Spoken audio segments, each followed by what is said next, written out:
예, 여야 의원들의 눈으로 본 여의도 풍향계 여당 레이더, 야당 레이더. 오늘은 야당 레이더 편입니다. 민주당 사선 우상호 의원 연결을 해보죠. 의원님 안녕하세요. 네네, 안녕하세요. 네. 국민의힘의 선택은 결국 한동훈이었습니다. 네. 한동훈 비대위원장 체제를 택한 것 자체에 대해서 어떻게 평가하십니까? 글쎄, 저는 여러 번 사실 사전에 바람직하지 않다는 입장을 여러 번 이제 밝힌 바 있는데요. 예. 다른 선택지가 없었던 모양입니다. 그러나 제가 볼 때는 결과적으로 이건 상당히 패착이 될 거다. 이렇게 큰 선거를 자기 선거 경험도 전혀 없는 또 오로지 검사 경험밖에 없는 분에게 당을 맡긴다. 저는 이건 대단히 큰 모험인데 한동훈 위원장의 참신함을 활용하는 건 좋지만 예.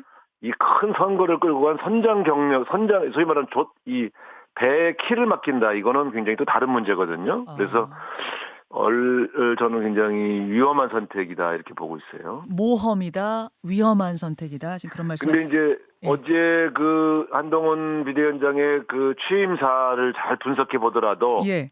저는 제 예상이 맞아가고 있다 이렇게 보는 편이거든요. 아니 취임사에 보면 네. 86 운동권 정치 청산해야 한다 뭐 이런 얘기 나왔었고 바로 그거죠. 바로 그거예요? 네. 왜 그 부분이 패착이다라고 보셨어요? 이런 겁니다. 지금 이제 비상대책위원회로 간다는 것은 예. 이제 말 그대로 국민의힘이 비상이라는 거 아니겠어요? 그렇죠. 그러니까 그만큼 위기가 왔다는 얘기인데 그러면 보통 반성과 성찰로 시작을 해야 됩니다. 왜 국민의 사랑을 받지 못해서 강서구청장 선거를 패배했고 이런 어려움을 겪게 되었는가라는 것을 분석하고 그것을 어떻게 거듭나게 할 것인지에 대한 비전을 제시하는 것이 비대위원장의 책무 아니겠어요? 그래야 국민들이 이 사람이 젊고 참신하기도 한데 문제인식도 우리 국민의 마음을 담는구나 이렇게 생각하는 건데 예. 시작을 이제 소위 말하면 이제 야당과 전쟁을 하겠다 이렇게 선전포고를 한 거란 말이에요. 선전포고. 그러니까 대립과 증오를 부추기는 것으로 이 취임사를 대신한 걸 보면서 아니 바로 우리 국민들이 저런 형태의 여의도 정치 문법을 극복하라고 기대한 것인데 이 증오와 대립, 대결 정치를 하겠다고 하는 그런 입장을 보면서 저분이 비판했던 운동권 출신 정치와 뭐가 다르지? 저는 그런 생각을 좀 했어요. 어제 그토록 비판한 운동권 정치, 네. 86세대 청산의 그 대상이 된 그것과 뭐가 다른가 이런 생각이 드셨어요? 아니, 그러니까 이제 많은 국민들 혹은 일부 여당에서 운동권 세력에 대해서 막 비판할 때 보면 예. 증오와 대결만 부추긴다 이런 거 아니겠어요? 뭐 그런 것도 있죠. 예. 낡은 진영 논리로 싸운다. 근데 어제 한동훈 비대위원장이 하신 말씀이 바로 운동권과 비운동권을 가르고 인용으로 두 번째 여기를 척결하겠다고 하는 소위 대결과 증오를 자기의 정치 목표로 설정했지 않습니까? 이런 방식이 과연 새로운 여의도 정치 문법을 벗어난 새로운 정치 문법일까요? 저는 실망했습니다. 그러면 우 의원님 보시기에도 한나 땡입니까? 한동훈 나와주면 땡큐 그겁니까? 아니 이제 땡큐로 그거는 일종의 그냥 풍자적인 표현인 것이고요. 예. 그렇게 정치의 미래를 속단할 수는 없죠. 다만 어제 우리가 판단할 수 있는 하나의 흐름을 보면서 저의 예상이 맞았구나 이렇게 생각하는 것이고요. 이것은 누구에게 유리하고 불리하고를 떠나서 집권 여당의 비대위원장을 저런 인식의 수준에 있는 분이 맡게 되었다는 것이 어떻게 보면 또 한 번 우리 정치 비극일 수 있는 거죠. 근데 이제 그 86세대 운동권 정지에 대한 선전포고와 함께 본인의 불출마도 선언했어요. 그러니까 김기현 전 대표가 그렇게 끝까지 포기 못했던 그 부분을 나는 포기하고 시작하겠다. 뭐 이런 취지의 말을 한다든지 또 86세대 청산론을 내세우면서 어제 비서실장도 75년생 비서실장을 앉히지 않았습니까? 뭐 이런 모습들을 보이면 이게 파격적인 행보로 중도 표심 뭐 영향을 주지 않겠습니까? 그런 부분에 대한 민주당의 두려움은 없나요? 글쎄 저는 그렇게 보지 않는 게 역대 선거 때 이제 소위 말하면 외부에서 온 신인 정치인이 지역구에 출마한 적은 한 번도 없습니다. 그러니까 비대위원장 중에서 비례대표를 맡으셨던 것은 김종인 비대위원장 정도가 유일하고요. 예. 어차피 지역구에 딱 붙잡히면은 이제 전국 선거를 지휘할 수가 없죠. 그렇기 때문에 여기저기서 출마설 나올 때 저는 아니 한동훈 씨가 비대위원장을 맡으면 출마는 못하지 이렇게 생각하고 있었거든요. 그래서 그걸 신선하다고 말씀하시는 게 저는 오히려 이상한데 이렇게 생각이 드는 그냥 것이고요. 당연한 거예요. 희생이라기보다는 아니 보세요. 한동훈 비대위원장이 오셔서 가령 종로에 출마했다. 예. 그럼 종로에서 선거하느라고 다른 지역을 다닐 수가 없잖아요. 그러면, 예를 들면 강남 같은 곳 뭐 이런 데 나갈 수 있는 거 아니에요? 그러면 욕먹죠. 너무 편안한 곳을 맡으면. 그러니까 예를 들면 돌아다니지 않아도 당선되는 지역에서 출마하신다거나 비례대표 상위 순번을 받는다거나 그러면 사실 다들 욕하죠. 그러니까 그러면은 험지를 가거나 비례대표 후번 받아야 되는데 그럴 바에는 아예 안 하는 게 낫죠. 이거는 저는 계산 속에서 나온 것이지 뭐 대단한 결단이라고 보지는 않고요. 다른 선택지가 없었을 거다. 왜냐하면 그 역대 외부에선 비대위원장이 총선을 진두지휘하면서 지역구에 몰입한 적은 없거든요. 알겠습니다. 그러고 보니까 우상호 의원이 86세대시네요. 그렇죠. 예, 물론 우상호 의원은 지금 불출마 선언을 한지 일찌감치 선언하고 이제 용퇴하겠다 이렇게 밝힌 분입니다만 86세대에 대한 어제 그 비판, 민주당을 숙주 삼아 수십 년간 국민 위에 군림해온 운동권 특권 정치, 이 이야기를 듣는 순간 어떠셨어요? 저는 이제 그걸 이렇게 봤어요. 이 양반이 잘못된 프레임을 짜고 있다. 프레임을 그리고 잘못했다. 현실 정치를 잘 모르는구나. 그리고 민주당을 잘 모르는구나. 이렇게 생각이 들었는데 이런 겁니다. 자, 86세대 정치인, 저는 재선 1년 차부터 퇴진하라, 용퇴하라는 그런 기사를 봤거든요. 그러니까 86에 대한 공격은 구조화된 그 프레임이지. 저는 참 그랬어요. 재선 1년 차부터 386 용퇴론을 들었거든요. 그래서 지금 사선이신데. 좀 낡은 도구고요. 또 하나 86의 대표적인 주자가 누굽니까? 우상호 아닙니까? 우상호 의원이죠. 그러시죠. 네, 우상호가 용퇴하잖아요. 용퇴하는 사람한테 용퇴하는 사람들이 있는데 용퇴를 목표로 싸운다 그런 순간 목표가 파켓이 흐려지는 것이죠. 근데 우 의원님밖에 안 계시잖아요. 지금 뒤에 줄이어서 용퇴를 하겠다고 나선 분은 안 계시잖아요. 자, 보세요. 지금 86 중에는 초선도 있어요. 재선도 많고 초선 재선이 더 많아요, 오히려. 그 초재선들 물러가라는 게 그 사람들이 무슨 수십 년간 이 정치를 했습니까? 이제 그것야 3년, 5년, 6년 한 사람들이 대한민국 정치를 망치고 있다 이렇게 주장하고 있는 거 아니겠어요? 그러니까 현실과 다른 얘기를 해서 가상의 적을 딱 상정하고 분노와 증오를 유발시키는 정치를 한다고 말씀드린 이유가 그거예요. 1세대들은 거의 퇴진하고 있거든요. 우상호 같은 대표적인 사람, 김영춘, 상당수가 물론 한두 명 남아있지요. 그러나 전체적인 흐름은 이제 자진 사퇴하는 분위기로 가고 있지 않습니까? 알겠습니다. 첫 시험 때 한동훈 비대위원장의 첫 시험 때가 김건희 특검법이 될 걸로 보이는데 지금 여당과 대통령실은 입장 정리를 했다고 알려져 있어요. 총선 후에 시행하자 등등등의 타협안은 아예 제시하지 않고 대통령이 바로 거부권 행사한다. 대신 이제 대통령실 안에 특별 감찰관이나 이런 거 설치하는 안은 혹시 나올지도 모르겠습니다만 여하튼 이 특검법 자체에 대해서는 수용하지 않는 쪽으로. 어떻게 생각하세요? 한동훈 장관은 어떤 대처할까요? 이건 두 가지로 나눠봐야 되는데요. 윤석열 대통령은 그 오랫동안 수사 검사를 해보신 분 아닙니까? 그렇죠. 이게 뭘 말하냐면 김건희 여사의 혐의가 있다는 거죠. 그걸 인정한 거죠. 왜냐하면 이분 성격상 혐의가 없다고 확신하면 특검 받아라 그랬을 겁니다. 성격상? 이분의 성격상? 오히려 아무 죄가 없다는 것을 총선 임박해서 터트림으로써 오히려 민주당의 역공을 가할 수 있는 좋은 사안이죠. 그런데 이거를 총선 이후로 미루는 것조차도 안 받겠다고 한 것은 여기에 김건희 여사의 혐의가 일부라도 유죄로 보여줄 수 있는 것들이 드러날 가능성을 두려워하는 것이죠. 그러니까 저는 오히려 이것이 저한테는 유죄의 심증을 가하게 하는 행위로 보여지는데요. 두 번째는 한동훈 비대위원장이 이게 시험 때예요. 시험 때죠. 대통령실의 입장이 그렇다 하더라도 우리는 이걸 진실을 밝히겠다.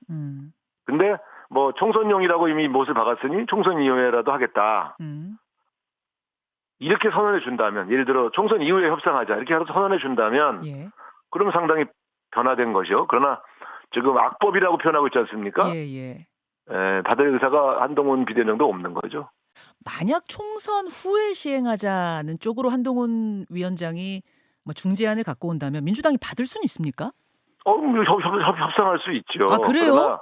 그러나 협상이라는 것이 다 할 수 있지만 협상이 안 되는 게 어디 있습니까? 아니 아예 안 된다고 하는 민주당 의원분들도 꽤 계셨어요. 여러 의견이 있는 거죠. 그래요. 지금 제 의견을 묻는 거잖아요. 맞아요. 예, 민주당이라는 게 지금 뭐 여러 구성원이 있는데, 그러니까 우상호 같은 사람 입장에서는 협상할 수 있다.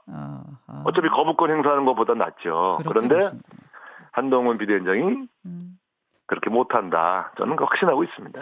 알겠습니다. 민주당 얘기로 넘어가 보겠습니다. 정세균 전 총리가 내일 이재명 대표와 회동을 하는데 그 전에 김부겸, 이낙연 두 전직 총리를 연달아서 만났습니다. 아마도 새 총리의 메시지를 모아서 내일 이재명 대표에게 전달하지 않겠는가 이렇게 보입니다. 통합, 혁신 이런 거 요구할 거라고 하고요. 뭐 1차적으로는 병립형 선거제 회기에 대해서 우려 입장 전달할 것 같고 또 통합 행보로서 통합 비대위 수용해서 이낙연 전 대표의 이탈, 원칙과 상식의 이탈 막자 이런 주문을 할 가능성도 있다고 하는데 어떻게 보세요? 글쎄 일단 지금 김부겸, 정세균 두 전 총리님의 활발한 활동은 일단 이낙연 총리의 신당 창당은 만료하고 그건 이제 분열이니까요. 예. 그리고 그런 명분을 이재명 대표가 좀 제공해서 뭔가 통합으로 가지 않겠는가 하는 거를 중재하시는 역할들을 하고 계신 거로 보여요. 그러니까 이낙연 전 총리와 합세해서 이재명 대표를 압박하는 방식이라기보다는 예. 이재명 대표, 그러니까 신당 창당을 시사한 이낙연 총리를 설득해서 만료하고 예. 또 그런 명분을 드리기 위해서 이재명 대표가 뭔가 어떤 통합의 행보를 할 것을 주문하는 정도의 중재 활동들을 하시는 걸로 보여지고요. 그것은 우리 당의 언론들로서는 당연히 하실 수 있는 바람직한 그런 행보라고 보여집니다. 근데 문제는 이제 결과적으로는 최종적으로는 이낙연 전 총리님과 이재명 대표가 만나서 문제를 해결해야 되는 거 아니겠어요? 그렇죠. 근데 이 만남이 성사가 안 되고 있는 게 지금 현재 민주당의 이 여러 가장 큰 문제점이라고 보여져요. 왜 안 됩니까? 좀 만나서 이야기를.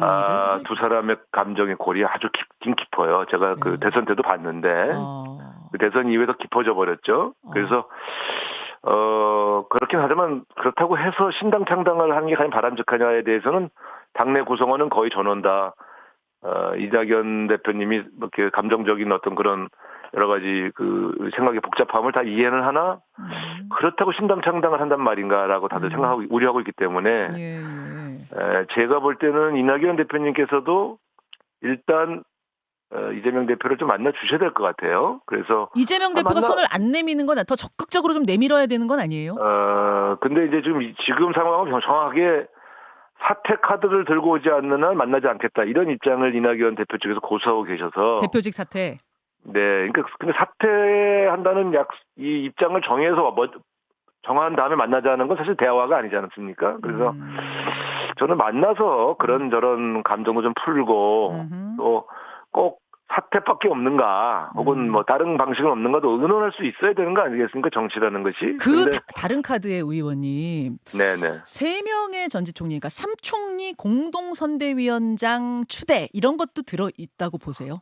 아니죠. 그거는 새 총리를 능멸하는 얘기입니다. 능멸? 그래서 그거는 제가 이재명 대표 쪽에도 확인해봤는데 자신들이 그런 구상을 가진 적이 없었다. 그래요? 하는데요. 왜냐하면 그게 밖에서 볼 땐 그렇듯해 보이잖아요. 예. 그거는 새 총리를 들러리 세우겠다는 소리예요.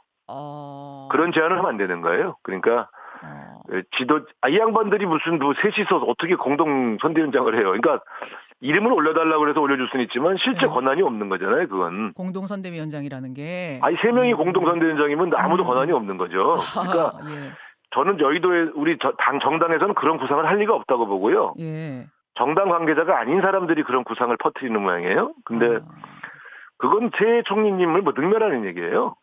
근데 김부겸 총리를 이재명 전 대표가 전에 만났을 때 이런 선대위원장 제안을 했다? 이런 보도가 어제 하나 있었어요. 아니 그것도 제가 어제 확인해 봤어요. 예. 이재명 대표 최측근들한테. 예. 그런 얘기를 한 적은 없다는 거예요, 서로. 없대요? 네. 그런 얘기를 할 리가 없죠. 사실 이게 좀 외부의 관측들이 실제 그 두 분들이 은밀하게 한 얘기를 어떻게 알겠어요? 근데 자꾸 이랬을 거다 저랬을 거라고 추측해서 카더라 통신을 돌리는데 그 자꾸 보도를 하는 게 문제인데 제가 볼 때는 이런 분들이 지금은 굉장히 큰 담론들을 얘기하고 있을 거예요. 뭐 이렇게 세세한 실무적인 그런 절충안은 아직 나올 때가 아니다 이렇게 보고요. 알겠습니다. 원칙과 상식이 그 제시했던 통합비대위. 네. 지금 시한이 얼마 안 남았거든요. 탈당을 예고한 시한이. 이거 통합비대위는 받을 가능성 전혀 없습니까? 이재명 대표? 저는 이제 비대위 제가 이렇게 봅니다. 어떤 지도 체제의 어떤 변화를 주자는 아이디어는 고민을 할 수 있는데 예. 이게 선 사퇴를 요구하는 거 아니겠어요? 네. 그러니까 선 사퇴 후 비대위 이런 건데 예. 저는 이재명 대표가 없어서도 선거를 이기기 어렵지만 이재명 대표만으로도 선거를 이기기 어렵다 이렇게 본다면 어떤 변화 플러스 알파의 변화를 주자는 건 저는 좋은 아이디어라고 보는데 선사퇴하라 그러면 전 민주당은 대혼란이 올 겁니다. 그래서 선거를 앞두고 사령탑을 국민의힘처럼 저렇게 막 무너뜨리고 바꾸고 이러는 게 바람직한 것은 아니거든요. 그래서 플러스 알파할 수 있는 지도 체제, 뭐 총선 체제 이건 고민해 볼 수 있다고 보는데 선사퇴를 요구한 건 좀 과도해 보여요. 제가 볼 때. 그래서 알겠습니다. 다 총선을 승리해 보자고 하는 아이디어니까 그런 면에서는 서로 감정을 좀 누그러뜨리고 대화를 좀 해야 된다. 그리고 꼭 선사퇴만이 답은 아니다. 저는 이렇게 생각합니다. 여기까지 오늘 말씀 듣죠. 우상호 의원님 고맙습니다. 네, 감사합니다. 김현정의 뉴스쇼는 시청자 여러분의 참여를 기다립니다. 구독과 좋아요, 댓글 잊지 않으셨죠? 알림 설정을 해두시면 평일 아침 7시 20분 실시간 라이브도 참여하실 수 있습니다.